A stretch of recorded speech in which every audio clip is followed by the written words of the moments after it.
В рамките на програма за трансгранично сътрудничество между Република България и Република Македония 2007-2013 и в изпълнение на основната й цел устойчиво развитие в граничната зона в подкрепа на по-широките европейски усилия за сътрудничество и интеграция, Сдружение на Фокус България, водещ партньор, и община Карбинци, Македония, стартира изпълнението на проект картографиране на културното наследство на общините Струмяни, България и Карбинци, Македония и стимулиране развитието на културен туризъм чрез интегрирани туристически продукти. КУЛТ, референтен номер 2007 CB 16 ИПО 007-2011-2-44. Общите цели на проекта са: насърчаване развитието на трансгранични културни туристически продукти и разнообразяване на съществуващите трансгранични туристически услуги в общините Струмяни и Карбинци и стимулиране балансираното развитие на периферни икономически зони в България и Македония и популяризиране на културния туризъм като сектор за генериране на доходи в икономиките.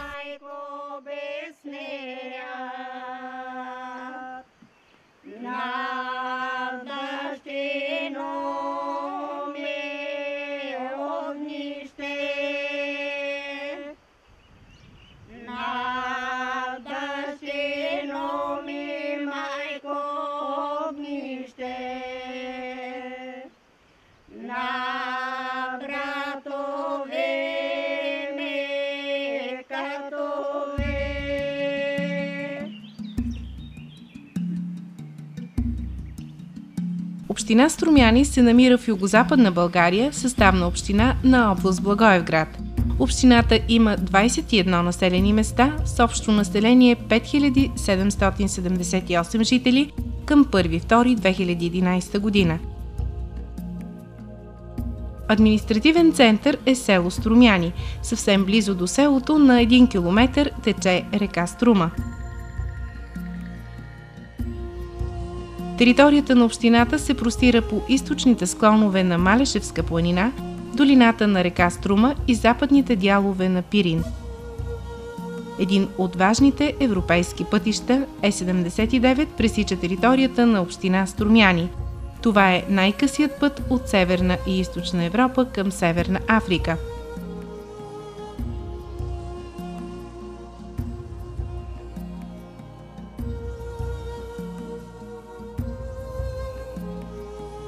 Природата около Струмяни впечатлява с красотата си най-вече заради планинските зони на Малешевската планина и Пирин. На територията са разпръснати над 30 пещери, скрити и живописните скални образования. В селото е изграден исторически музей, където е съхранена цялата история на община Струмяни.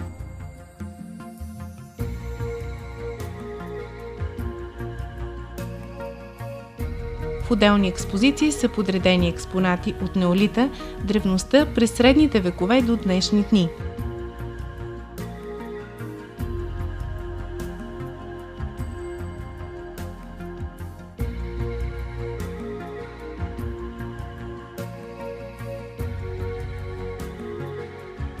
Сред изключителните природни гледки над село Илинденци, в подножието на Пирин планина на площ повече от 10 декара е разположен уникален скулптурен парк.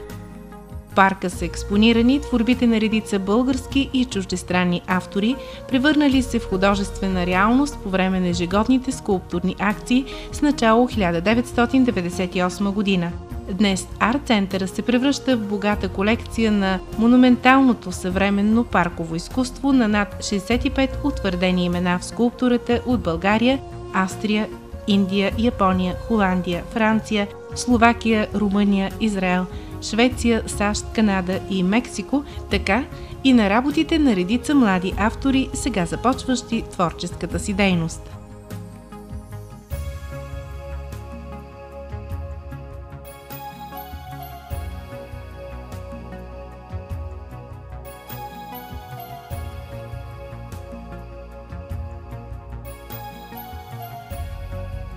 Карбинци е село в централната част на Република Македония, център на община.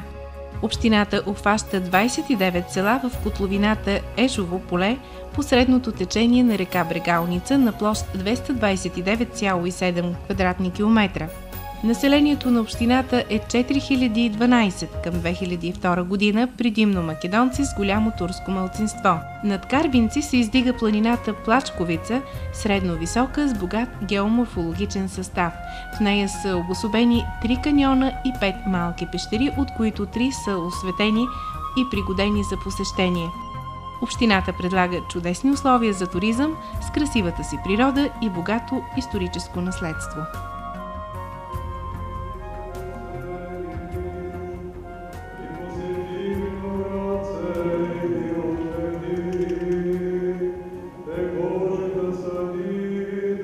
Богат е и културният календар на двете общини. Струмяни чества своя църковен празник на Свети Константин и Елена с богата фолклорна програма, изложба и курбан.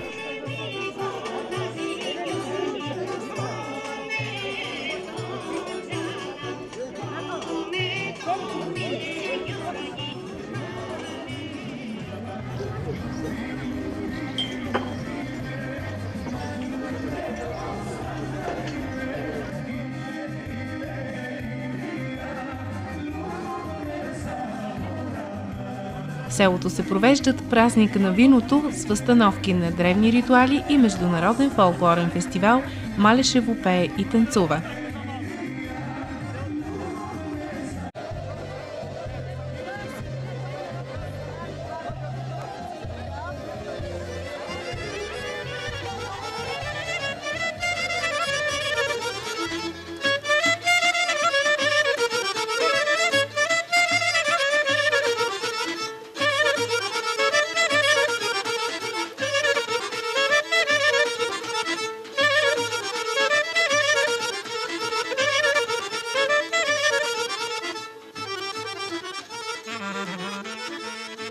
Карбинци чества празника на общината на Спасовден с богата фолклорна програма.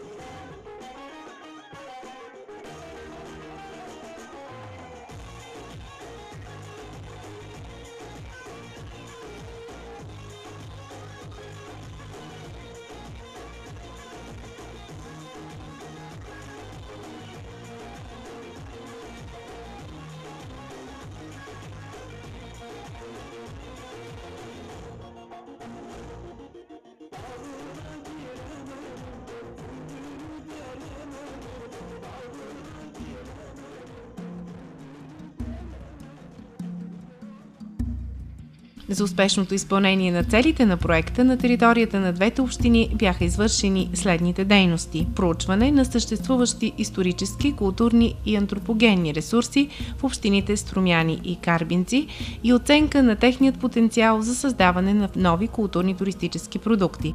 Разработване на един съвместен трансграничен културен туристически маршрут на базата на наличните ресурси на общините Струмяни и Карбинци. Разработване на 2 модела за управление на най-важните културни обекти на територията на общините Струмяни и Карбинци по устойчив начин. Провеждане на широка промоционална кампания. Провеждане на кръгла маса в Струмяни и семинар в Карбинци с заинтересованите страни с цел да укрепи капацитета на граничните общини да прилагат модели за съживяване и запазване на културното наследство и превръщането им в туристически обекти. В резултат от изпълнението на дейностите бяха картографирани и проучени 29 туристически обекти на територията на община Струмяни, от които археологически обекти: 1 ранно неолитно селище, 2 късно антични обекта, 1 антично селище, 1 селище от късно елинистичната епоха, 1 ранно средновековно селище и 1 селище от ранно желязната епоха край село Илинденци, късно антична крепост и праисторическо селище край село Микрево, античен некропол и 2 селища от желязната епоха край село Гореме, късно антична крепост край село Студена вода. Беше разработен интегриран туристически продукт на базата на съществуващите туристически ресурси в Струмяни и Карбинци. Разработени са два модела на управление на културно-туристически обекти от двете общини. Отпечатани и разпространени са безплатно книга-албум, DVD презентация с този филм и флаери. Създаден е и уебсайт на проекта.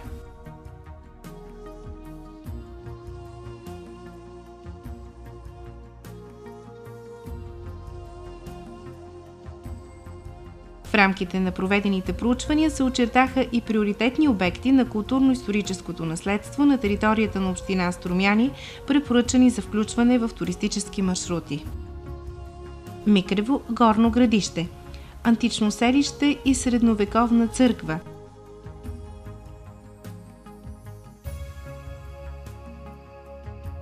Обектът се намира на 2,8 км северозападно от центъра на село Микрево.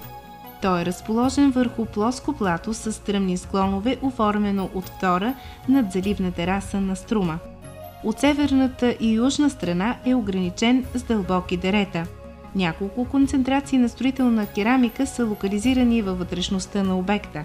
Непосредствено до ръба на западният склон на платото, в резултат от интензивна и манярска намеса, изцяло е разкопана еднокорабна, едноапсидна църква, изградена от ломени камъни, споени с бял хоросан. Непосредствено под платото, на което се намира обекта, е открита и раннохристиянска епископска базилика. В долината на Струма има 3 епископски центрове, този в Сандански, Крупник и Микрево. Обектът в Микрево е проучен от 1996 година. Установи се, че постройката е от 4 до 6 век и има 3 фази на строеж. Това е трикорабна базилика с апсида, нартекс и баптистерии. До баптистерия е открита уникална писцина с формата на кръст, вписан в кръг.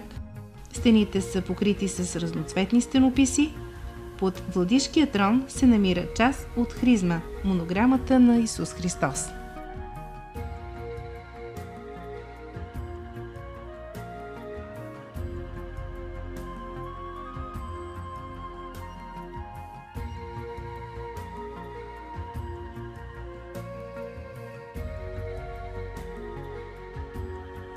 Село Белющец, Малишевска планина. Църква Рожество Богородично.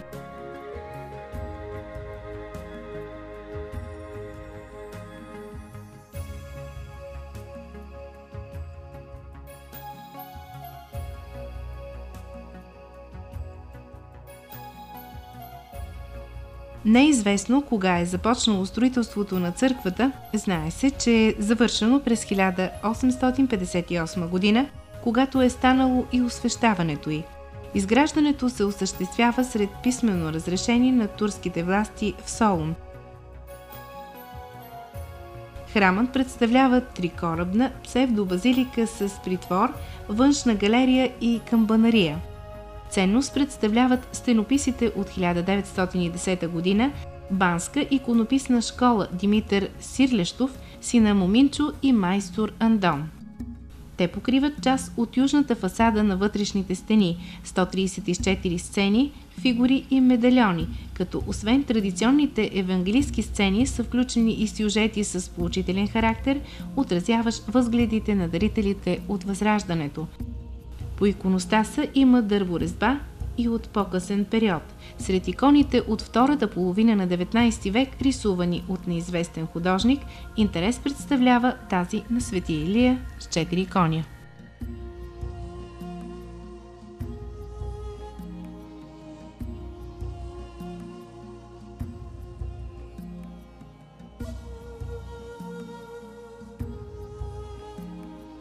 Село Игралище, Малишевска планина. Църква Успение Богородично. Строежът на църквата е започнат през 1878 година и е завършен през 1882 година. Градена е с дарение от местни хора. Камбаната е отлета през 1884 година от самоковски майстори. Камъните за строежа са изваждани от околните дерета с волски впрягове. Осветена е през 1910 година. В архитектурно отношение представлява трикорабна псевдобазилика с открита галерия от към южната страна. Ценност представляват дъщените тавани, апликирани богато с декоративна живопис, декоративната живопис по колоните 1898 година, амвона и проскинтария. Иконостасът е украсен с живопис, а по венчилката и царските двери има дърворезба. Ценни са и 30-те икони 1883 година, дело на представители от фамилията Молерови, църковните мебели и 2 ковани свещника. Църквата има и някои икони от светогорските манастири. Църквата е обявена за паметник на културата с местно значение. Село Цапарево, Малешевска планина. Църква Свети Димитър. Построена е в центъра на селото през 1847 година. По данни от стари предания, тук е имало църква от преди 5 века. Във вида си от 2003 година е полувкопана в земята, трикорабна псевдобазилика с слабо изявена апсида отвън, а от юг и запад с открит притвор. Дълга е 14 метра и широка 12 метра.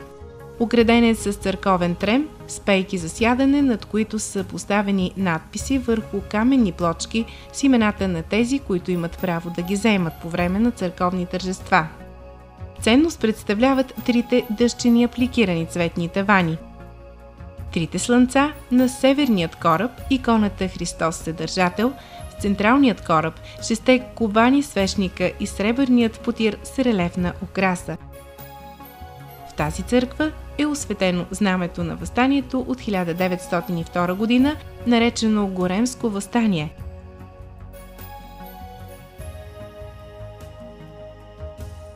Село Микрево, църква Свети Георги. Решението да се изгради църквата датира от 1924 година и е по инициатива на видният общественик и свещеник Трендафил Костадинов, родом от село Палат. Строителството на църквата е започнало през 1925 година в горната махала на левият бряг на река Микревска. Разполага с обширен двор с зелени площи, в чието западен край има допълнителна църковна сграда. Строителите на църквата са местни майстори от селото. Средствата са събрани чрез дарения от хората от селото, съседните села, а дори и от Тупница.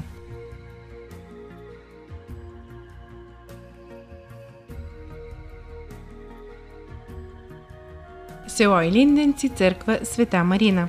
Намира се в центъра на селото, на мястото, където първо в миналото е бил построен баптистериум, а по-късно турска джамия, която след 1913 година преустроена в Параклис от преселилите се тук жители на Горна и Долна Врабча. През 1920 година Параклисът е преустроен в църква, представляваща еднокорабна базилика.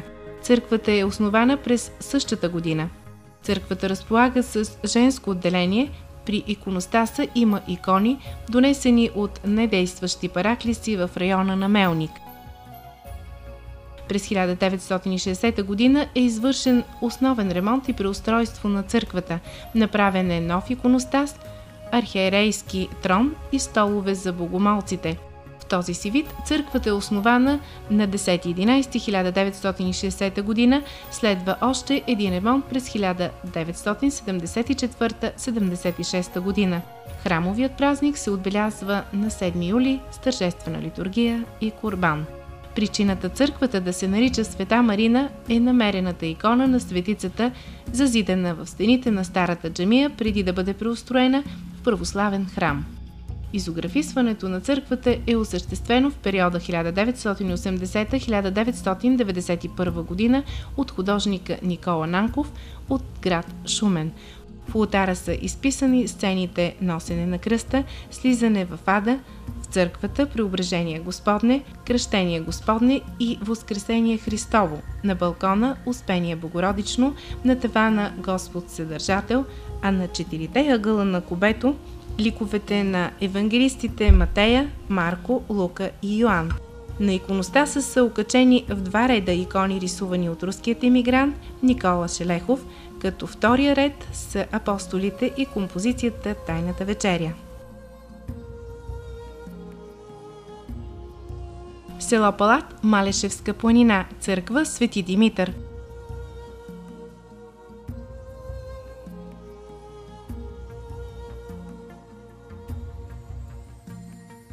Църквата е построена югозападно от селото, на десният бряг на почти безводно дере. Представлява каменна трикорабна псевдобазилика с размери 20 метра ширина и 30 метра дължина с обширен навес от запад и от юг. Строена е през 1850 година и е опожарявана два пъти – по време на Кресненско-Разложкото въстание през 1878 година и през 1913 година от гръцки войници. Възстановена е през 1919 година, когато Палат е общински център на селата Вълково, Драката и Микрево. Църквата има голям трем, който е можел да събира до 500 души, а в двора е намерило място старото училище. Камбанарията е изградена през 1860 година. Отделно от църквата и представлява кула, висока над 10 метра. Камбаната тежи повече от 100 кг и се чува надалеч из планината. Отлята е в Самоков от бакър, събран от местното население. Под камбанарията има кладенец дълбок около 20 метра, от който се черпи вода за нуждите на църквата. Върху западната фасада е изписан разгънат вариант на Страшният съд. Стенописите по вътрешните стени 1909-1910 година са дело на Димитър Сирлещов, банска иконописна школа, Михал Коголев, Костадин Марунчев и други. Иконостасът от същото време, като стенописите, е рисуван с частична резба върху царските двери и венчилката. Ценност представляват още потирът и дискусът от сребро и иконите от 18-19 век.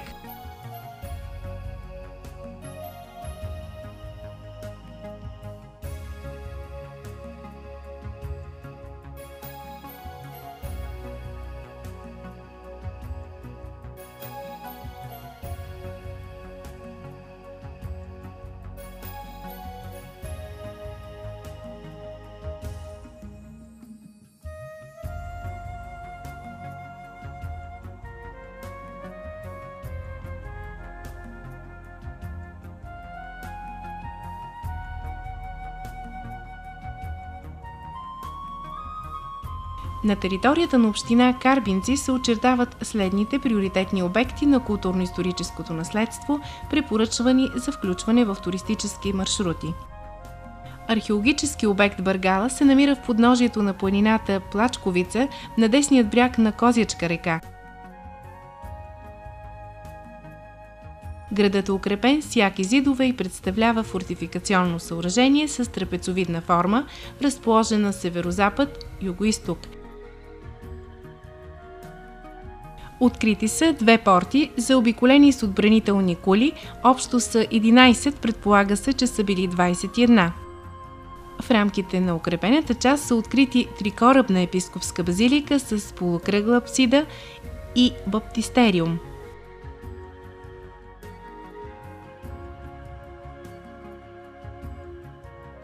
Разположена е на видно място и надвишава по големина останалите обекти.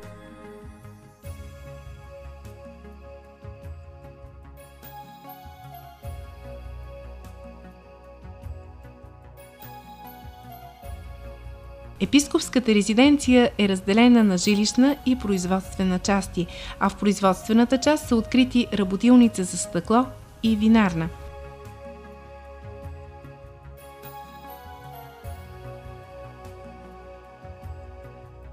Интерес представляват голямата и малката бани с сауна и хладен басейн.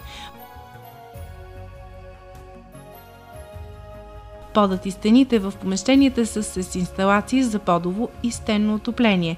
Под нивото на пода е разположено помещението с огнището за затопляне на водата.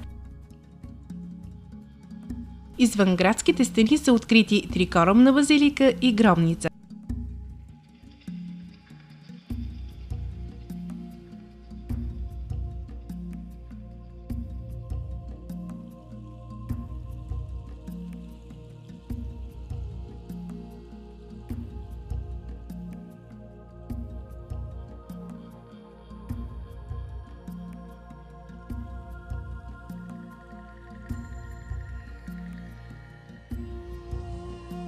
Църквата Свети Георги се намира извън градските стени на Бъргала, в непосредствена близост до югоизточната кула.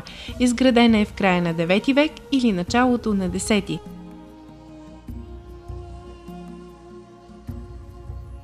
Изографисана е през 12 и 14 век, църквата не е прекъсвала да функционира от своето изграждане до днес.